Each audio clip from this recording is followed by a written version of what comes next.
Hi, Catherine. Hi. We never introduce ourselves, and Right. somebody yells at me every week. Whoopsie. So we're continuing on our little journey through all of the the major transition points of the nation of Israel. So we hit when they first left Egypt. We did that. We've gone through right before they go into the Promised Land. What does that look like? Now we're getting ready to return from exile. So they got taken off into Babylon about 500 years before this book takes place. And they had a series of events that have happened there. We all know Daniel in the lion's den and Shadrach, Meshach, and Abednego, which makes it into like every children's thing. Because I think a fiery furnace. Come on. Yep. Yeah. We did a play one time. Yes. A musical. Yep. It's Cool in the Furnace. Yes. Yes. Oh yeah. Yeah. Yep. That's a good one. And all of it. And VeggieTales is a great version of Shadrach, Meshach, and Abednego. Rack Shack and Benny. Yeah. Rack Shack and Benny. Yeah. And King Neb. They call him Nebuchadnezzar. Right. Anyway. Right. So we all know Nebuchadnezzar. Now there's a couple hundred years later, King Darius comes to the throne, and he says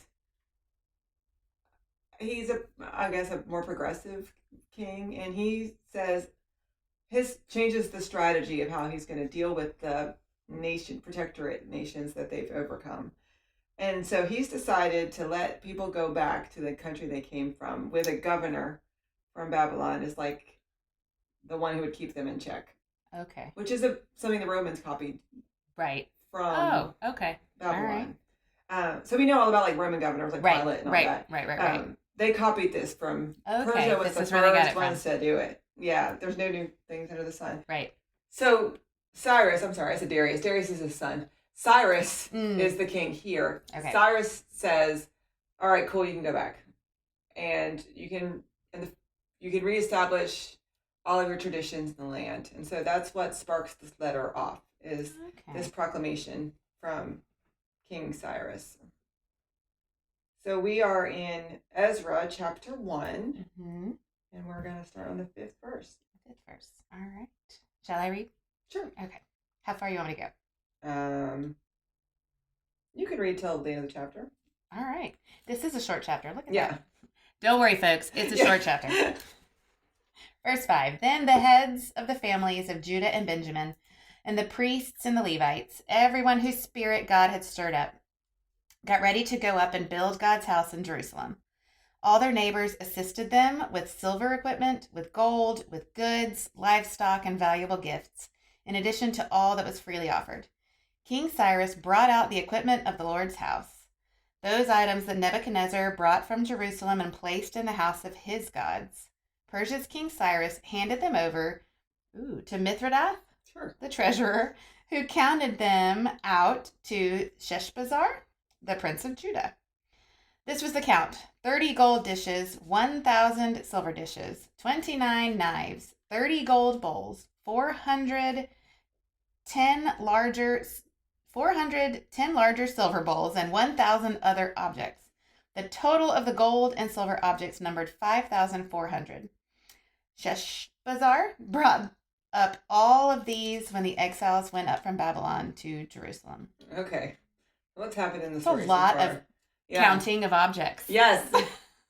They count. There's a lot of lists. Ezra and Nehemiah have tons and tons of lists. Yeah. We're not going to read chapter 2 because as you've noticed in chapter 2, it's just a list of people. It is. I don't ever want to say like the genealogies and lists of people is not important. Right. Because they do tell us something important about what's important to them. Right. But, right. Yeah, what do you notice about the items that they're returning to Jerusalem with? I mean, I'm assuming they're valuable. Mm-hmm. Gold and silver. Yeah, everything's gold and silver, and I mean, it's a whole like dinnerware. I don't know if that's important. Yeah. So, what do you imagine? What do you imagine Jerusalem looks like at this point? Oh gosh, I can imagine it is not a place where they need a lot of dinnerware. They need a lot of like standard issue things. I'm imagining there's not. adequate housing or food or... So we have to go back in history a little bit to the Babylonian exile and when it happened. So Assyria conquered the northern kingdom first. Okay. And that was a couple hundred years before the southern kingdom. Southern kingdom is Israel. The northern kingdom is Judah. So they were one country and then they split. And then they became two countries. So Assyria takes over the northern kingdom first. Okay. And then sort of hangs out on the borders of Israel, which is essentially Jerusalem and its immediate environments. Okay. It's not huge. Right. Yeah, we tend to think of it like an equal split, but the northern kingdom is bigger geographically than the southern kingdom. Eventually, Assyria takes over that, does the first wave of taking people off. Okay. Babylon and Assyria are essentially the same. Like, Assyria was more Iraq area. Right. Babylon is Persia, which is Iran. Right. So they've been fighting for, 6,000 years? I was going to say, beginning of time. Yeah. So Babylon eventually takes over Assyria. And then there's some chaos, I guess. There's like a no man's land situation happening. Then Babylon comes and takes over Israel and the southern kingdom. Okay. When they do that, they completely destroy the temple. Right. They burn it down to the ground. Right. Raise it, and they take all of everything that was in it. Okay. So there is nothing remaining on the Temple Mount at this point. So it's like a wasteland. Yeah, it's a wasteland. Right. They don't take everybody. Right. Which I always want to point out. I thought that was fascinating. You had said that the folks left behind were what we consider to be the Samaritans. Yeah. So the Samaritans were the remnant of the northern kingdom. Okay. And the northern kingdom still came to Jerusalem to worship at the temple because they still had the same gods. They just had two different kings. Interesting. So the religion was the same. Right. After the Babylonian exile, they destroy the temple. They burn it down. There's nothing left. And so the center of Israel's worship had been sacrifices done at the temple, at the altar. Right. Of the temple. Now that's gone. And all of the leaders and all the priests and the Levites and all the people who maintained the religion of Israel for those years between the story of Exodus and today are taken to Babylon with all of the temple goods. Gotcha. Okay. This is also where we lose the Ark of the Covenant. Oh. So up until the Babylonian exile, the Ark of the Covenant was in the center, the Holy of Holies, in the temple. Okay. So they take all of that. And at some point, the Ark of the Covenant disappears. We don't know what happened to it. Right. It never reappears back in the story. It is recorded as being taken away, but it's never recorded as landing anywhere. Like, we don't know what happened to it. It just sort of disappears. Interesting. It is interesting because the Ark of the Covenant contained the original tablets of the Ten Commandments. Right.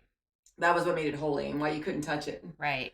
Right. So if you've seen Indiana Jones. Yes. Yeah. That's my knowledge of the Ark of the Covenant in a large way, if I'm being honest. There we go.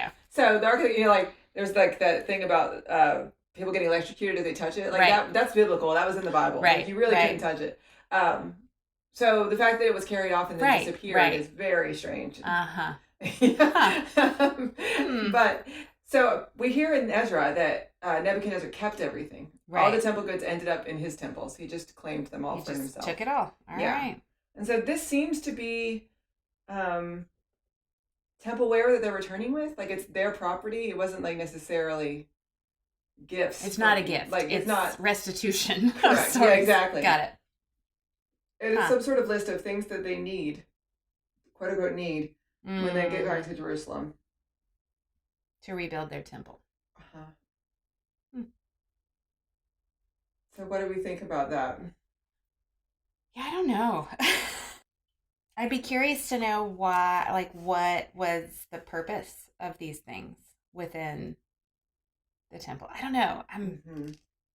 I'm torn between, like, the religious zeal that would require someone to want to be very interested in all of these things that I would call not useful to the people trying to rebuild their lives. Yeah, exactly. There's a zeal in this becoming the most important thing that you want to return to someone.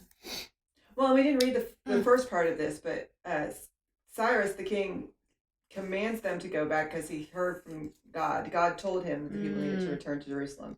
So it wasn't just an act of kindness out of his heart. Right. It's a calling from God to let these people go back. Ah. Which is quite right. interesting because we don't often think about like the kings of other countries getting calls from God to do things on Israel's behalf. Right. Right? It's not usually how that works. So this is very clearly what Cyrus thinks God wants him to do. Right. Huh. So all their neighbors assisted them with silver equipment, gold, goods, livestock, and valuable gifts. So they did get livestock and goods. True, true. So there's some other things. So why do we only have a list of the temple goods? Interesting. Isn't that interesting? Yeah. So what does that tell you about what they think they're going to be doing when they get back? Like going right back to what they had, what they did before? Mm-hmm. I mean... Yeah.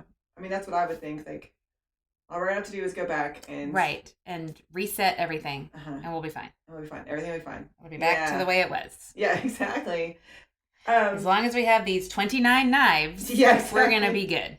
5,400 objects, gold and silver objects. Yeah, it's an interesting... But that's what that's what is noted here. Yeah. The other thing we have to remember, I think, about the returnees is it's not all of the people.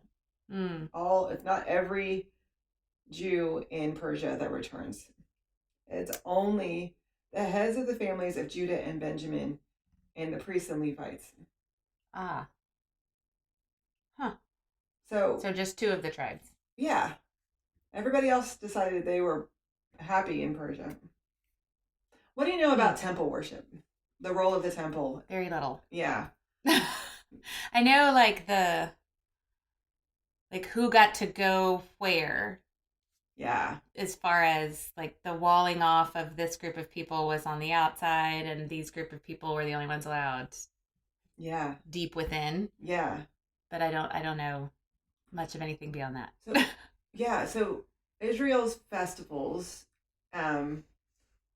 centered around sacrifice. So they would sacrifice an animal. Right. As far as I can tell, in Israel's history, there was never any human sacrifice. Okay, good. Yeah. That's handy. Pretty handy. Which would have been unusual. Really? Oh, okay. Yeah. I don't know why Indiana Jones is our theme for today, but we get that picture from Indiana Jones in the Temple of Doom. Right. Yeah. Right. And it was only the really barbaric, crazy people. But some form of human sacrifice was really common throughout the world. Okay. In 3,000, 4,000 BC. Okay. It was not unusual. And it would have, I'm assuming, be considered like a great honor to be sacrificed? Yes. Yeah. Yay, choose me. Yeah, pick me. Volunteers tribute. Yeah. I don't know that child sacrifice was all that common. But that is what we tend to picture, I think. Right, but, right. Yeah, the idea of sacrificing yourself on behalf of your country would have been an honor. Right. It was often linked to fertility rites and God's blessing you with good, a good harvest and those kind of things. Right. So Israel's history is always animal sacrifices. Okay. And they would sacrifice different animals depending on what they were trying to accomplish. Right. Right. So the oxen would get slaughtered at certain times. There was the offering. I mean, we go back to Cain and Abel even with this idea of offering our material goods back to God. So super common. The altar is outside. Okay. Where they do all of this. Okay. So it would have been the temple was a building. Right. That only the priests would enter. Right. And then outside of it was the altar, which would have been a whole nother huge building. Okay. With what we picture as an altar, like a stone table. So that everybody could see that ritual sacrifice and could participate in that kind of thing. Okay. Now, when the temple is destroyed, what does that do you think, to the religious world? To Israel's religion? I mean, I guess because it's the whole sacred cow concept, is it not? You've put all of your, again, zeal into this space being the holy space, not the experience or the whatever. So it would completely upend in theory, it makes me think of like, it throws you into chaos. Like we don't know what to do with ourselves now. Like how do we worship God when we don't have a place that is deemed sacred and holy to worship God in? Yeah. Well, that psalm, by the rivers of Babylon, where we sit down, hey, we rest as we remember Zion. And the whole poem is about, well, what do we do now? Right. How do we worship God in a strange land? Right. Because their whole worship life, their whole religious experience was centered around the temple. Right. And it always was, because before the temple was the tabernacle. It was just moving with them. Right? Interesting. So, yeah. So they have a real crisis when they go to exile into Babylon. It's not just, well, hey, our people have left and we got to figure out what to do now that we're in this strange land. It's literally, well, how do we access God anymore? Because we don't have this place. We don't have this place to do it. Huh. And so the people who are left behind have the same problem. Right. In a different way, because they don't have the temple, but they're still in the land. Right. And so that's a different kind of interesting struggle for them, is like, what do we do if the temple's not the place where God is? Right. Because God lived in the temple. That's where God was. Right. God didn't go like out into the countryside and do all those things. Not the concept of God is everywhere. Yeah, exactly. Yeah. That's not a thing. So that's the real crisis of the exile from a worship perspective and a religious identity perspective. And so it becomes then the practices. Because what does Daniel do? The whole point of Daniel's story is, I'm not going to bow down to Nebuchadnezzar and worship Nebuchadnezzar's God. I'm going to maintain the law. Right. And follow the rules. And that's how I'm going to maintain my religious identity. Right. That becomes how they do it. It's not in the temple anymore. Now I'm a Jew because I practice these practices and things that I do. So it internalizes. The shift is an internalization of that outward worship to an inward identity. Yeah, I can't worship at the temple anymore. Right. We can't sacrifice anymore. Right. We can't go to Mount Zion anymore. We can't be on the Temple Mount anymore. But I can maintain the law. Right. Which, that's so funny. I've never thought about how that shift religiously could become very politically threatening, couldn't it? Mm-hmm. Like all of a sudden, there's control in the sense of this one being in this one place that you go to, and the place is the thing, versus I have it within me to do this regardless. Yeah. Huh. You can't destroy what's inside of somebody. Right. I can destroy the temple and I can say your God is gone because it no longer has a house to live in. Right. But if God is in us, yep, and if we can access God through the things that we do, yep, that completely changes how you can, what level of control you have. I love that word. Right. You have over the people, because you can't change what's in somebody's heart. Right. Interesting. Through force. So that's what, that's the struggle of the diaspora in the exile, is if the temple is not where God lives anymore, as the temple literally doesn't exist. Right. And the ark doesn't exist anymore. So you don't have God's presence physically in the ark. All of the physical symbols of God are gone. Right. So how do I maintain my religious identity and my ethnic identity in a foreign country? I become the symbol, right? Yeah. I become the embodiment of what I understand to be God's will. Yeah. Which is the message Esther gets, right? Right. That's what Mordecai tells Esther, right? Yeah. Like, you are in a position to do things for your people. Right. Because of the authority and power that you have based on who you are and the position you have. Right. And your responsibility to maintain those things for everyone else. Right. Yeah. Isn't that interesting? That is fascinating. So when they're going back, the people who choose to go back, what do you think they're hoping to do when they get back? I really feel like, I wonder, now that makes me wonder, is it that is the group of people who couldn't adopt this individualized identity of God within me and me becoming that symbol, and wanted to revert back. I can't wrap my head around this concept of following the law as I need the thing. Yeah. I need the sacred cow, so to speak. I need the worship. I need the idol. Yeah. I need the physical. Right. Thing. So they wanted to go back to what was. And this is the same struggle that's occurring in modern day Judaism. I would say, like, I'm curious if not just Judaism too. Like, oh yeah, there's a lot of modern Christianity. Yeah, okay, yeah. But okay, yeah, I no, got you. 100%. Yeah. So, but like the orthodoxy versus less orthodox. Yeah. So kind for a long time, one of the things Christianity could say about itself is we didn't have a holy land.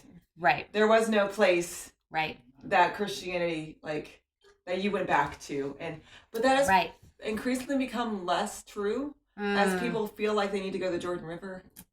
Right. We right. We're reattaching to an idol space a little bit. Interesting.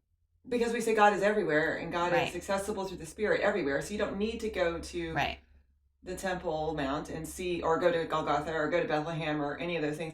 But they've increasingly become pilgrimage sites. Yeah. And so it's an interesting. And what is that dynamic? And I know people who've gone and have found it to be very meaningful. So I'm not saying don't do it. I'm just saying, like, that's never been a part of our Christianity. We've never claimed that you had to be. Seeing is believing is not part of what we want our identity to be, I would say. Yeah, you don't need to go to Rome in order to have access to God. Right. Whereas in this era of Judaism that Ezra is in, you had to go to Jerusalem to access God. And in Islam, you have to go to Mecca. Right. That's one of the pillars of Islam. You have to, at least once in your lifetime, go to Mecca and participate in the Hajj, and do the thing. Right. Christianity has always been decentralized. Mm-hmm. There's not a location to go back to because there's no tomb. Right. There's nowhere to go. And isn't that interesting? And it's like, wow, God, look at you being sneaky. Like in a way, I mean, this is totally my putting my tilt on it, but it's like feels very purposeful to very intentionally not give you a space, because God probably understands our inclination to need that thing. Yeah. It's our transfer object or our safety blanket or whatever you want to call it, right? Yeah. Because we can't see God. How do we know God unless we have something to look at? Well, and and it's a struggle in modern day Judaism. It's why you have Zionistic Jews, the ones who feel like you have to restore the Holy Land. We have to have the temple on the Temple Mount. Right. We have to have all of these things. Right. And Palestine cannot exist. And Palestine cannot exist because this is the Holy Land and it was promised to us. Right. And that's a strain of Judaism. Right. I always want to point out to people that that's not all of Judaism. Right. There's quite a lot of Judaism that is comfortable with the synagogue system that they have, and is much more akin to Christianity in that they have been diaspora for 2,000 years, just like we have. Right. The temple was destroyed in 70 AD. So they have been on the same journey we've had and been decentralized, just like we have, for 2,000 years. Right. So I would say the majority of modern day Judaism does not agree with that concept that they need to rebuild the temple. And it's like all religions have that kind of zealot faction to them. There is both exist, I guess. Like, and both can be argued from biblical foundations. They both have good roots, but it's the same problem Ezra's dealing with. Is what I'm saying. Like, from the moment that they were conquered by Assyria, there's never been a time where Israel didn't have some form of other nation that was actually in charge of the physical property and location and the grounds that they were living on. Right. It went from Assyria to Babylon to Rome to the Ottoman Empire. Right. To, the British Empire created Palestine. Right. So they've never had the ability to have any agency in their land. And all of that's to say this is really complicated. Right. It gets into the DNA of... And so, like, when we look at the issue of modern-day Israel-Palestine... Right. It is not a couple years. This is not just what's happening in Gaza right now. This is thousands of years old. And it comes back to Ezra. Right? Ezra is the first exile to return back to the Promised Land after the exile, when the temple's been destroyed, and they have to decide, what are we going to do? What are we doing? What are we going to do? And their first instinct is to try to make everything rebuild exactly the way it was. Yep. Yeah. So that's what we're going to hear in chapter 3. When the 7th month came and the Israelites were in their towns, the people gathered together as one in Jerusalem. Then Jeshua, Josedek's son, along with his fellow priests, and Zerubbabel, Shealtiel's son, along with his kin, started to rebuild the altar of Israel's God, so they might offer entirely burned offerings upon it as prescribed in the instruction from Moses, the man of God. They set up the altar on its foundations because they were afraid of the neighboring people, and they offered entirely burnt offerings upon it to the Lord, both the morning and the evening offerings. They celebrated the festival of booths as prescribed. Every day they presented the number of entirely burned offerings required by ordinance for that day. After this, they presented the continual burnt offerings, the offerings of the new moon, and at all the sacred feasts of the Lord, and the offerings of everyone who brought a spontaneous gift to the Lord. From the first day of the 7th month, they began to present entirely burned offerings to the Lord. However, the foundation of the Lord's temple had not yet been laid. So they gave money to the masons and carpenters, and food, drink, and oil to the Sidonians and the Tyrians to bring cedar wood by sea from Lebanon to Joppa, according to the authorization given them by Persia's king Cyrus. So they rebuilt the altar quickly. Mm-hmm. Yeah. Got right back to it. Right? Yeah. So I feel like there's so much like Bible background. You cannot read the Bible in a vacuum and believe that you're going to understand it. Yeah. I mean, clearly this is too complicated. Right. So the 7th month is Tishrei, which is the month of, it starts with Rosh Hashanah. Mm-hmm. Okay. So it's symbolic. The reason they picked the 7th month as the first day of the 7th month is the beginning of the first altar is because it's Rosh Hashanah. Okay. So it's an institution. It's reinstituting the traditional burnt offering schedule. So they do exactly as they were told in the law to do it. Mm-hmm. On Rosh Hashanah is the first day, an entirely burnt offering of an ox, it would have been. And then they celebrate the festival of booths, which is my favorite festival. Right. I don't understand. Do you know what the festival of booths is? Not a clue. This is fantastic. Not a clue. They built booths. So they would build little like, I guess it's sort of little like outhouses. Okay. And they lived in them for a period of time. Okay. As sort of a fasting ritual, I guess you could say. It was a way of separating yourself for so that you can consider your life and all the things you've done. Remember in the Transfiguration, when Jesus goes up and he meets Moses and Elijah, and Peter begins, the first thing Peter does is go, well, we should build some booths, right? Okay. Yeah. So interesting. These are the two major festivals that they were commanded to participate in. Okay. I don't remember if you remember back in Nehemiah. Probably. Was it Nehemiah? Exodus. When we read about the 3 times that they were supposed to come to Jerusalem. There were 3 times a year they were supposed to come to Jerusalem. Yes. And there were 2 harvest ones. Yeah. And then the Passover, the festival of unleavened bread.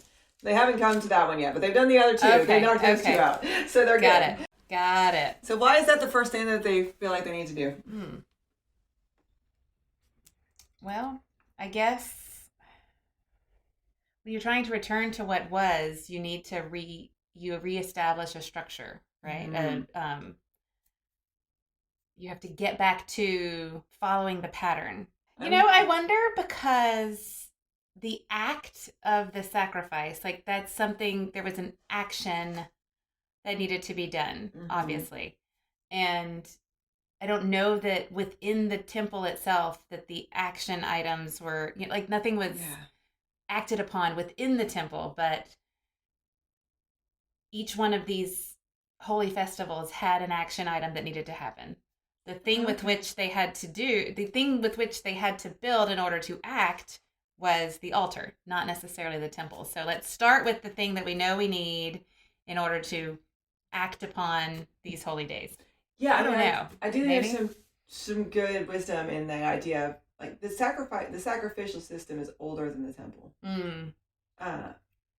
It's been happening since Abraham, right? The first thing Abraham does whenever he landed in a new spot was offer to sacrifice. So in some ways that's returning to the very, very, very, very root of things. It could have been financial. I mean, it sounds like they... It could, it's a lot cheaper and faster to build an altar than it is to build a temple. Yeah. But I do like the identification of this is something visible we can do. Right.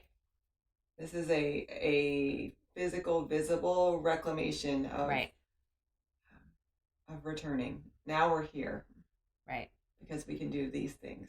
Mm-hmm. Yeah. I mean, think about it. Like to this day, I mean, what do we do anytime a new church site has been purchased? You like throw a cross or a sign with a cross on it in the yard a year and a half before you actually can build the building, but you've marked it. Yeah. You've claimed it. Yeah. So, yeah. I don't know. I mean... Yeah, it takes 2 years before they lay the first foundation of the temple. So it may just be like, this is what they can practically do. Right. This is the first thing they can practically do. Well, and I'm curious about the verse 3. They set up the altar on its foundations because they were afraid of the neighboring peoples. Mm-hmm. Yeah, there's no evidence that the neighboring people were violent in any way. And is the altar like, they set up the altar first because they thought that the sacrifices would provide them with protection, that God would like them because of the sacrifices, and so therefore they would be protected. Yeah, and so in their act of fear, they go back to what was, right? What was, which is, even though these sacrifices didn't stop you from being exiled. Like, let's talk about this for a second. Yeah, the logic breaks down somewhere in there, right? Because these sacrifices have never worked to prevent anything bad happening. Right. I mean, Isaiah goes so far in the first chapter of Isaiah to say that God hates their burnt offerings. That God is repulsed by the smell of them. I mean, the first chapter of Isaiah is, if you haven't read it, is incredibly graphic about how much God hates their temple worship. Yeah, okay, I'm going to need to look at that. Yeah. Okay. I mean, Isaiah goes into incredible detail about how false it is because they're just going through the motions, and there was no actual heart in the worship service. It's just them. I mean, and is he wrong? Probably not. Yeah. I mean, so it's an interesting situation in which they find themselves. Right. I remember. Do you remember back when 9/11 happened, and all the conversation around increased security and the trade-offs with individual freedom? Do you remember this? And it sort of reminds me of that, because there was a lot of people saying if we let our fear drive us, what we're going to end up doing is losing a bunch of stuff. Right. And I think we can look back now 20 years later and go, well, that was worth it. This wasn't worth it. Right. So it's easy when you're removed from that. But do you remember the fear that we had for at least a year? Visceral fear. About everything. Yeah. But everything was terrifying. Right. Well, because if you can turn a plane into a mass destruction weapon, then what is to stop? All of a sudden, your concept of safety changes. Yeah. And your concept of security changes. And you have to reestablish what is safe. It's kind of like when you're a baby. I had my mom remind me once upon a long time ago when I was raising toddlers, they check everything. You've told them no to the outlet 75 times, but all of a sudden I can climb the stairs now. So I need to double check that everything, what else is off limits or not off limits anymore. And so in a weird kind of flipped way, it's the same thing for us when our security is shaken. We need to question everything for a time until we reestablish feeling safe in this place and this place and this place, right? Yeah. It's a little bit like regressions when as your children are growing up, they have predictable periods of regression where behaviors that they had learned before, they're no longer capable of doing. Right. And it comes with their increased awareness of the world, right? Yeah. I had an app on my phone. I think it was called The Wonder Years. I don't remember what the name of the app was, but it had a calendar on it, and it told you it could predict when the next regression was going to happen, and it had I remember a little thunderbolt signal, it would notify you and be guess what? But it was really helpful because it was well, why are all of a sudden they being really they're being a lot more clingy than they used to. Why are you not sleeping anymore? Right, why are you not sleeping anymore? All of the symptoms that you could expect from this period of regression as their developmental, and then it walked you through well, this is what's happening in their brain. Right. And they're now aware they have object permanence. And now they have, and it was, I mean, I like those kinds of. Right. For me, having that information in my head where I can be like, well, this is what's happening. Right. Somebody has studied. Right. Gives you a lot more security, I think. Because then you're like, well, no, they didn't turn into a werewolf overnight. Right. It's just that this is a moment. Now they understand mom can leave. Right. And they don't like that. They don't like it. Yep. So I think our fear drives us to make a lot of decisions and choices that are maybe not good long-term choices. Right. And I do wonder if their fear didn't cause them to reach farther back into the place where they felt safe. Right. Yeah. And this is like a control, like you can control how you burn and offer up sacrifices. You can't control much of anything else, right? Yeah. We can do this one thing. We can do this one thing. That we knew we were supposed to do once upon a time, so we might as well go back to that. Yeah. This worked. We know this worked at one point. Right. The law of Moses, we thought we did. The law of Moses tells us this works because that's in the book and that's what the book says. Right. And, But the neighboring peoples are the people that were left behind. They're not like random. It's not like some other conquering kingdom is sitting next door, like axes or swords in hand, ready. These are relatively close kin to them. But I guess if you think about, like, you were driven out, so who's not your enemy, right? Only the people that you had been with in exile, I would imagine. Like, again, it's the fear factor of, for a time, I guess everybody's your enemy until they prove that they're not. Yeah. Well, and beginning in Ezra, and it continues in Nehemiah, they become obsessed with who's in and who's out. Who's allowed to be a part of our group and who's not allowed to be part of our group. And a lot of decisions are made based on whether or not they're in the list of people. That's why I'm saying, like, you can't skip these lists. Right. As boring as little context as we have for why they're important. Cause, like, who is the father of, like, the names of the people that are in there have no meaning to us anymore. But the point is to say, well, if you're not in this list, then you're not included. Right. And then, therefore, you're an enemy because you're not on our list. Right. And that's a little bit terrifying. Yeah. It sets up an interesting trajectory, probably. Yeah. And we're not going to read this part, but in the next chapter, the neighboring peoples, who are the remnants that were left behind in the land, come and they say, hey, we want to help you rebuild the temple. Because we've been here the whole time. We've been worshiping God the whole time. Right. We've been offering sacrifices to God the whole time that you were gone. And they say, no, you're not allowed. Right. You're not included. Right. This is our thing. Mm-hmm. And so that's an interesting context for us. Yeah. Because it reminds us that the fear is unfounded. Because these are... Right. I mean, these people wanted to be involved. All right, let's read about building the temple. In the 2nd month of the 2nd year after their arrival at God's house in Jerusalem. It's the Zerubbabel son of Shealtiel. There we go. Jeshua son of Jehozadak. There we go. Yeah. And the rest of their kin, the priests and the Levites, and all who came from the captivity to Jerusalem, made a beginning. They appointed Levites 20 years old and above to oversee the work in the Lord's house. Then Jeshua and his sons and his kin, Kadmiel and his sons, Benui and his sons, the sons of Judah, along with the sons of Henadad, the Levites and their sons and kin, collaborated to supervise the workers in God's house. So the naming of those people is important because we know they're the in-group. Okay, Get it. Got it now. When the builders laid the foundation of the Lord's temple, the priests clothed in their vests and carrying their trumpets, and the Levites and the sons of Asaph and with cymbals arose to praise the Lord according to the direction of Israel's King David. They praised and gave thanks to the Lord, singing responsibly, "He is good, his graciousness for Israel lasts forever." All of the people shouted with praise to the Lord because the foundation of the Lord's house had been laid. But many of the older priests and Levites and heads of families who had seen the first house wept aloud when they saw the foundation of this house, although many others shouted loudly with joy. No one could distinguish the sound of the joyful shout from the sound of the people's weeping, because the people rejoiced very loudly. The sound was heard at a great distance. That's interesting. Isn't that fascinating? Yeah. I once served a church. It's called Davis Memorial. And covering the church. I mean, like every surface in the church had a plaque with somebody's name on it. Yeah. Right. And we had a big conversation.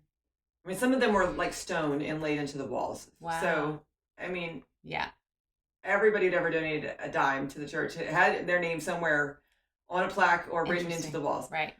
We had a huge conversation at one point about what's the message. Right. That if you're coming into this church, what's the message you're seeing? Your name's not on the wall. Yeah, exactly. Yeah. Were you one of these families? Right. And it was an unspoken. It's our own modernized list. Exactly. It was an unspoken who's in and who's out list. Right. Because it becomes a thing of like, well, I'm one of these. My family did whatever. Yeah. We bought this pew. Even the pews had names on them. Your family had paid for the pew, I guess, when it got put in, so you got a plaque on the side of it. And it was it's interesting. Yeah. That's a modernized burnt sacrifice there, isn't it? Yeah. Yeah. And with your name on it. Yeah. Been like, great. Oh, one church I served had a plaque on the wall they replaced all the windows in the church, which was a huge project. Right. But they had a plaque on the wall with a list of every family that had donated to the replacing of the windows. Before we get all judgy about these lists. Right. We do it. We do it. Yeah. Yep. Yeah. But interesting. I am fascinated by that no one could distinguish the sound of the joyful shout from the sound of the people's weeping. Mm-hmm. That's it sounds like a really important detail that got noted in here. Why are the older priests and Levites and heads of families who had seen the first house wept aloud when they saw the foundation of this house? Isn't that interesting? It is, because there's two different modes of thought you could go into with this, right? Is there wisdom about the misstep in trying to go back? Is that why they're weeping? Because they're wise enough to understand that you can't? Yeah. Or, I don't know, Yeah. Yeah, it's the older priests and Levites and heads of families who'd seen the first temple, wept aloud when they saw the foundation of this house. Mm-hmm. I think we have to remember the trauma that these people have experienced. Right. These are people who have been through a war. Mm-hmm. And utter displacement, right? Yeah, displacement. And they literally saw something they never thought could happen happening. I don't know that we give people enough grace for the many different ways we experience memory. Yeah. Yeah. Not all of us look back on our memories with fondness. Right. That is true. And I wonder if there's some unprocessed trauma happening. Where, because they wouldn't even have had the word trauma. They wouldn't have known. Right. I mean, they probably would have been aware that this was the thing that happened, but I can't imagine what that would be like to have seen something so precious and important to you destroyed, and then returning back and seeing it being rebuilt. How complicated a sense of feeling must be. Right. Well, and you think of our families from Ukraine that have been here for a time, and what I cannot imagine what it would feel like to return home. Yeah. And the mixture of joy and grief that accompany that. Yeah, it's not and I wonder if that's why some of them chose not to go back. Right. Because you're not going back to anything that was there before. Yeah. Even if it looks exactly the same, you're not going back to anything. So maybe that's what this is that even if they're rebuilding it, you're not going back to what was. Yeah. I talk about that with people sometimes who are experiencing grief. We talk about the immediate shock of grief that, in the first 2 weeks, 6 weeks, there's that immediate shock of grief where everything feels surreal and you're displaced. You don't feel like you're even moving in the world in the same way as you were. And then that tapers off. And then in about 6 months, you realize that this is permanent. And it's nothing you don't know intellectually that it's permanent when it happens. Like, we know death is permanent in our minds. and we know things have changed now. Yeah. But it takes us 6 months to a year to really go, oh, crap. Right. This is real. This is forever. Yeah. This is forever. Yeah. And this is what life is now. Yeah. Do you know, it's funny, and I wonder, like, if I say this is like deep honesty, and crowd, y'all can feel free to judge me if you'd like, but I went through a certain type of grief process on becoming a mother. Mm-hmm. I struggled with the quote unquote new normal. It took me time to recognize that this was a manageable thing that I could in fact do, because it was so very different.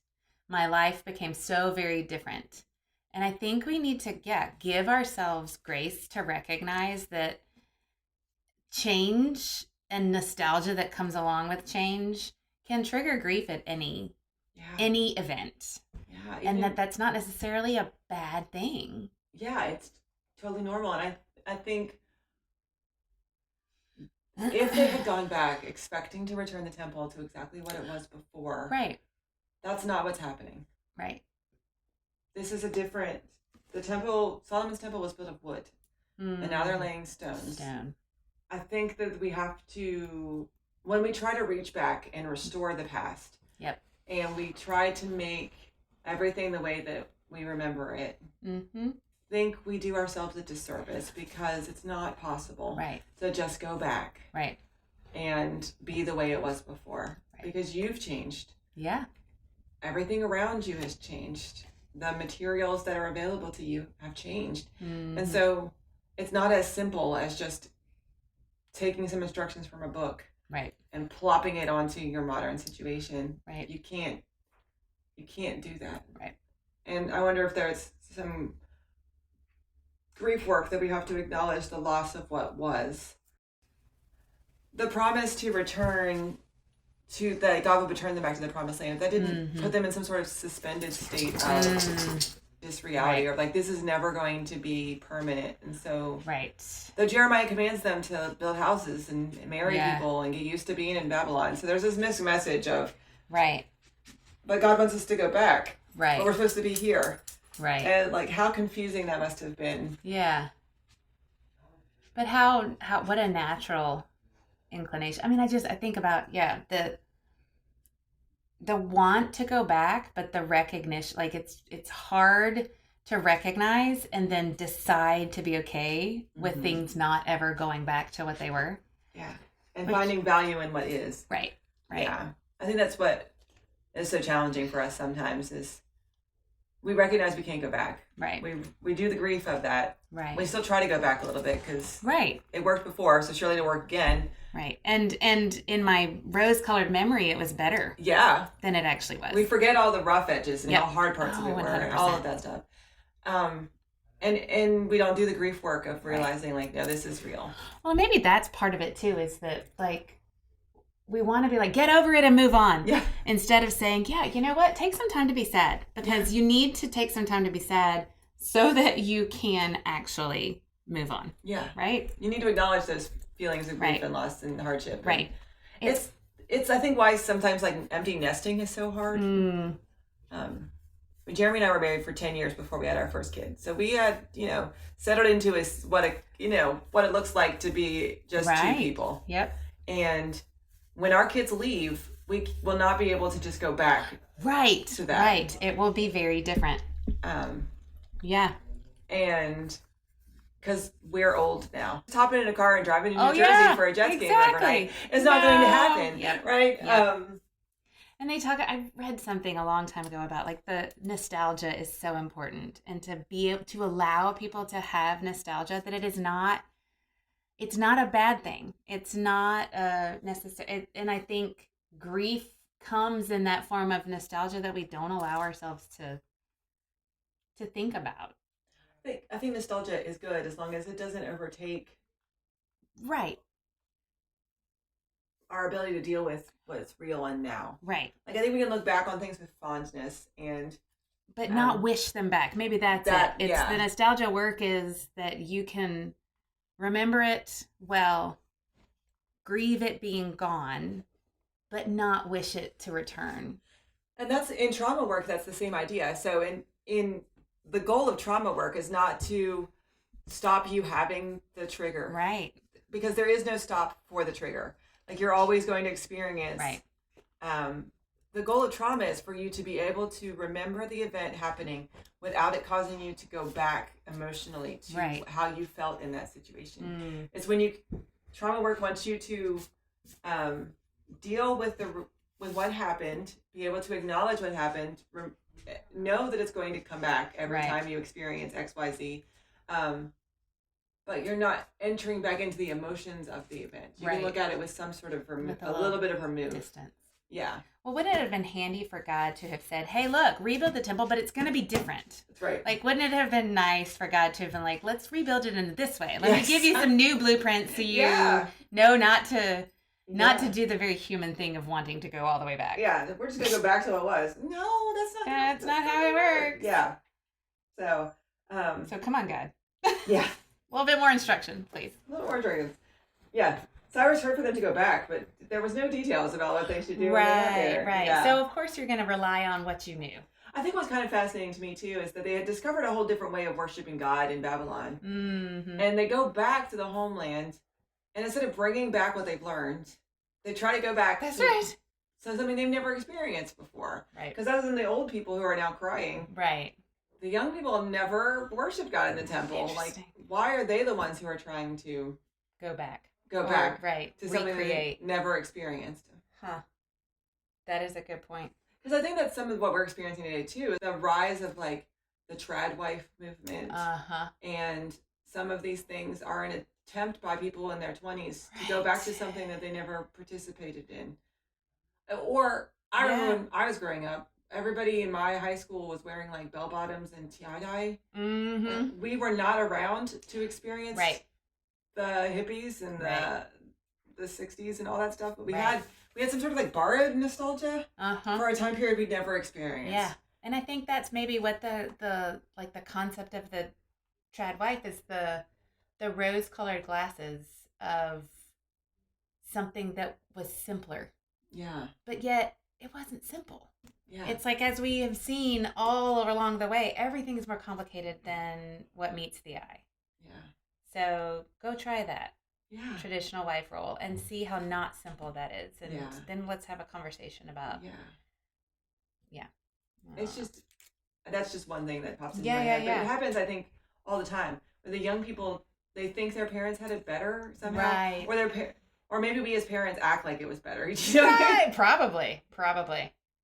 I mean, the number of times that I say, thank goodness smartphones and social media weren't around when I was a kid. Like, we set ourselves up for failure by saying those things, right? I mean, we really only tell our kids about the good things that happened. Right. We don't talk about all the hard bad, things. Right. Yeah.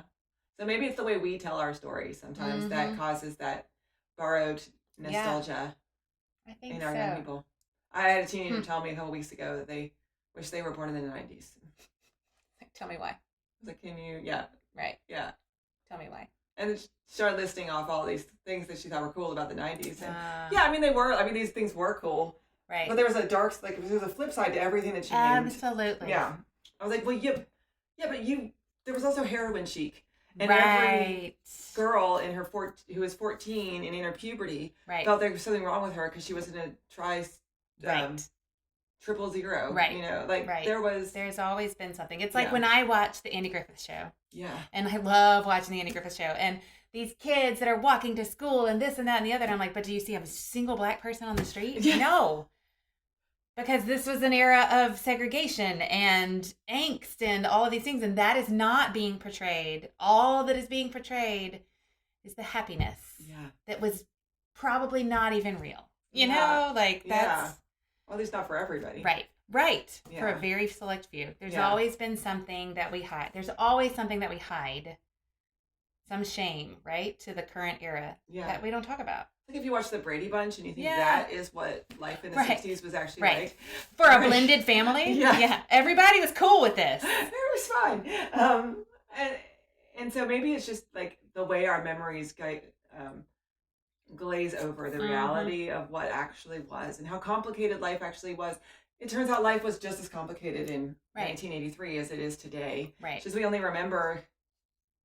And I wonder if that, I'm like, maybe I believe that is God's gift to us in some ways, because I think about like my first labor and delivery was horrible. My second labor and delivery was horrible. And I thought if I were responsible for continuing the human race, or if women had incredible memory of those experiences, we would have ceased to exist. Like, I feel like we would have gone extinct. There is something weird that happens after childbirth. Yeah. You like forget, like 2 years later. that almost killed you. Yeah. Like, truly, in my case, almost killed me. But that's cool. Let's do it again. But I think like that's there's something to preservation. Forgetfulness is preservation. So I have an eidetic memory, which is different than photographic. It's complicated. I'm not going to explain it all. But I remember details about things. I remember words people used. Like I can almost recall instantly the tone of voice that they said it in. And when you tell people that, like, they're always like, well, that's really cool. You can remember all this stuff. And I'm like, no, actually, it's really not. Right. Like, you want to be able to perfectly recall what your 14-year-old bully said to you in 7th grade. Right. Like, let's talk about the flip side of having that kind of memory. Right. Is you remember with clarity exactly what it was like to be there. Right. And I think it is a gift from God that we don't remember everything that's happened in our lives that way. That's what we like to call resilience, right? Is the forgetfulness of certain things. I mean, it's helpful in a test. I could recall dates and times that are in things, but like for your actual emotional and psychological development, it's we are supposed to forget things. Right. Because we can't function as human beings if our whole life comes with us. Yeah. Also, people find it really annoying in an argument if you can quote back to them the exact words that they said. I can imagine, yeah. Jeremy has never, ever been convinced by me saying, well, no, actually what you said was. Okay. What doesn't matter? Yeah. No, you're right, it probably doesn't. So. Just so you know, I remember. Just know. If we're going to argue about that, let's at least use the... Yeah. So, there is a gift, I think, to not remembering everything. Yeah. And to being able to look back at our past with some remove and some sort of... It's the blessing curse combo, right? It's a beautiful thing until you do what these folks are doing and try to recreate it. Yeah. Because that's not possible. Yeah. Can't be done. All right, Katherine, what's your takeaway for today? Before I start building that temple of whatever it might be, what is I guess it's... humans from the beginning of time are why, like always asking why. Why am I doing this? Why is this important? Is this really what I believe God is inviting me to do? I feel like the Israelites maybe could have saved themselves some grief had they spent some time asking the why. And really digging into it. So I think for me, it's always the tension between the purpose of doing something and doing it because that's what we know how to do. I mean, people get annoyed at me in committee meetings all the time because I'll be like, well, why are we doing that? And it's not trying to like challenge them or it's not a criticism in any way. It's what are we trying to accomplish here? Right. What's the purpose behind this thing that we're doing? Right. And is there value? Is this continuing to do it this way accomplishing what we're trying to accomplish? Right. Sometimes the answer is yes. Right. Sometimes it isn't. And so for me, it's always that question of like constantly looking at ourselves and asking ourselves if what we're doing is still accomplishing the purpose we're hoping it'll accomplish. That we have for it. Right. So. Yeah. That's a hard one. It is hard. Because when you answer no, then the next question is, so now what? Yeah. Maybe you keep doing it anyway because you don't have the capacity right now to do something different, and that's fine. But it's always good to be clear about the purpose behind what you're doing. And are we doing it just because it worked before? Right. And we're scared to try something else. Yeah. These podcasts will always be free. But if you would like to support our online ministry, you can donate using the link in the bio or at wakeforestpres.org.